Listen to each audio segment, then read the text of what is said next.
तुमची घाई नकाणू भलतच पेरायला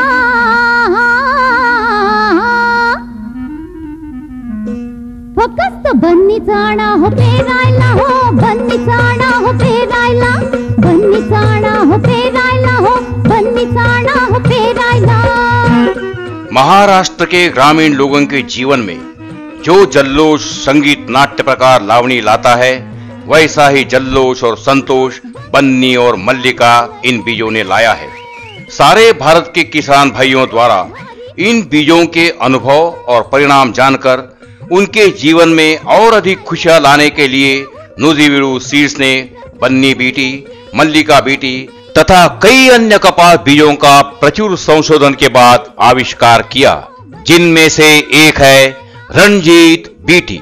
रणजीत बीटी इस बीज की विशेषताएं ऐसी है, इसका पौधा सीधा और ऊंचा बढ़ता है, जिससे अधिक संख्या में फल अर्थात भरपूर ऊंचे दर्जे का उत्पादन मिलता है।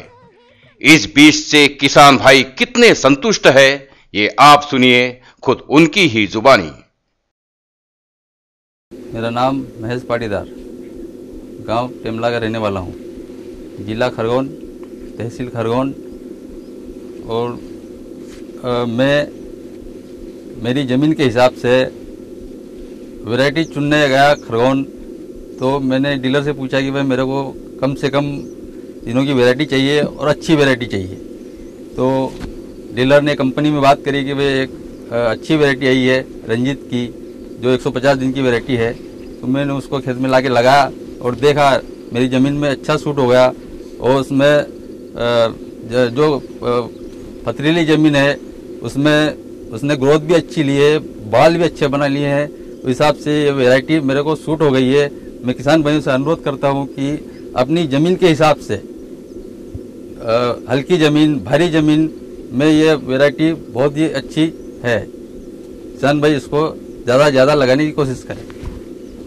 बन्नी बीटी, मल्लिका बीटी और रंजीत बीटी ये बीज इतने लोकप्रिय हैं कि कई किसानों ने इन तीनों को अपने खेतों में लगाया। उनमें से एक किसान भाई क्या कहते हैं, सुनिए। मी मिलिंद इंगळे, रोठा येथील कास्तकार। रोठा हे गाव वर्धेपासून 5 किलोमीटर अंतरावर आहे। वर्धा हा जिल्हा आहे। मी 4 वर्षापूर्वी कॉटनची लावण सुरू केली, शेतीसुद्धा त्याच वेळेस सुरू केली। 4 वर्षाच्या आधी माझ्याजवळ बऱ्याचशा व्हेरायट्या मी लावलेल्या होत्या। त्यावेळेस बीटी हे व्हेरायटी अस्तित्वात नव्हती। पहिल्या वर्षी माझ्याजवळ वेगवेगळ्या प्रकारच्या व्हेरायट्या आपापल्या माझ्या शेतात प्रत्येक ठिकाणी मी लावल्या होत्या। त्या व्हेरायट्यापासून कापूस किती निघतो याचा मी प्रत्येक वेळेस अभ्यास केला। मला त्यावेळेस प्रत्येक व्हेरायटी नवीन होती, पण माझ्याजवळ ज्या काही व्हेरायट्या होत्या त्याच्यात मला बन्नीनी जास्त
ॲव्हरेज दिला। बन्नी ही नुजवेटची त्यावेळेस लावलेली मी पहिली व्हेरायटी होती। बाकी माझ्या आधी ती मार्केटमध्ये असेल याच्याबद्दल मला माहिती नव्हती। त्याच्या दुसऱ्या वर्षी म्हणजे मागल्या वर्षी दुसरी व्हेरायटी आपल्याजवळ ठेवलीच नाही, माझा पूर्ण विश्वास नुजवीडवर बसल्यामुळे मी नुजवीडची मल्लिका आणि बन्नी ह्या 2 व्हेरायट्या वापरल्या. मी मल्लिका 1.5 एकरात ठेवली आणि बन्नी का 1.5 एकरात ठेवली. त्यात मला माझं अंतर 4/2चं असं मागच्या वर्षी मी ठेवलं होतं.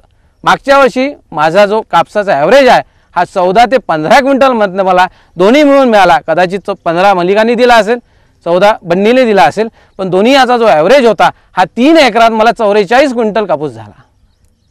मला आणखी त्याच्या पण कापसाची वाढ करायची होती अशी माझी सततची जी आकांक्षा होती. आणि म्हणून मी जेव्हा नुजवीड सीड्सच्या फील्ड वर्कर्सना भेटलो तेव्हा काळे साहेबांनी, गावगवे साहेबांनी यांनी सगळे सांगितले की झाडांची जर आपली प्लांटेशन जर आपण वाढवलं तर आपल्याला बोंड वाढवायला त्रास होणार नाही. म्हणजे झाडं जर वाढले तर बोंडाची संख्या आपोआप वाढते.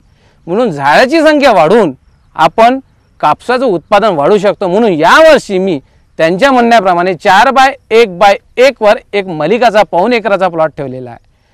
त्या प्लॉटमध्ये मला सरासरी 40 ते 50 बोंड लागलेला आहे. मल्लिकाचं एका बोंडाचं कापसाचं वजन 6 ग्रॅमपर्यंत येते. आपण 5 ग्रॅम जरी धरलं तरी 250 ते 300 ग्रॅम एक ॲव्हरेज रेशो आपल्याला तिथे मिळतो.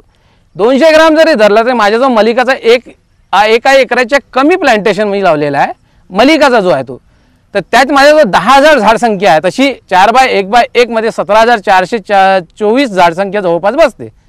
पण माझ्याजवळ 10,000ची झाडसंख्या सध्या आहे.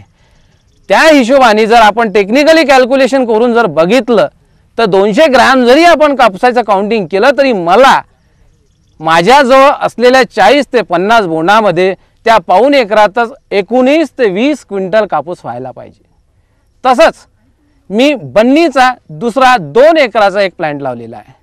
त्या 2 एकरामध्ये माझ्याजवळ जवळजवळ 22 ते 23,000 झाडसंख्या आहेत. त्याच्यात माझं स्पेसिंग 2.5/1चं केलेलं आहे. त्याच्यातसुद्धा मला प्लांट पॉप्युलेशन हे एकरी 17,424 वगैरे यायला पाहिजे. थोडाफार माझा तो कमी असेल. त्या प्लांटला माझे 40 ते 50 बोंड आजही तयार आहेत. बन्नीचं जर बोंड पाहिलं तर 5 ग्रॅमचं बोंड पकडते. 4 ग्रॅम आपण रेशो जरी धरला तरी मला 17-18 क्विंटल तिथे सहज एकरी ॲव्हरेज लागायला पाहिजे. तसंच मी नुजवीडची यावेळेस निघालेली नवीन व्हेरायटी रणजित हे लावलेली आहे. रणजितला माझ्या 25 ते 30 बोंड आहे आणि रणजितचा जो ॲव्हरेज आहे तो मला 14-15 पर्यंत पडायला पाहिजे आणि तो पडेल असं मला वाटते आहे. कदाचित त्याच्यापेक्षा तो जास्तही ॲव्हरेज होईल. आणि हा सगळा प्रकार मी जो करू शकलो किंवा माझा जो दिवसेंदिवस मी कापसाचा दरवर्षी ॲव्हरेज वाढत चाललो आहे याला कारण म्हणजे नुजवीड सीड्स आहे. नुजवीड सीड्सचं मार्गदर्शन, नुजवीड सीड्स जे लोक विकतात, जे विक्रेते आहेत, जसं आमच्या वर्ध्याला श्री सीड्स आहे, त्यांनी सांगितलेलं मार्गदर्शन म्हणजे नुजवीडची जी टीम आहे ती परिपूर्ण आहे. आणि म्हणून जर नुजवीडवर विश्वास करून शेतकरी जर नुजवीड लावत राहिला तर मला असं वाटते की विदर्भातला शेतकरी लवकरच पोटेन्शियली स्ट्रॉंग होऊन जाईल, आर्थिकदृष्ट्या तो दुरुस्त होईल. याच्याकरता त्यांनी नुजवीडच्या टीमसोबत नेहमी संपर्क ठेवणे आणि त्यांचं मार्गदर्शन ऐकणे आणि एक विश्वसनीय बी म्हणून नुजवीड सीड्सच वापरणे असं मला वाटते.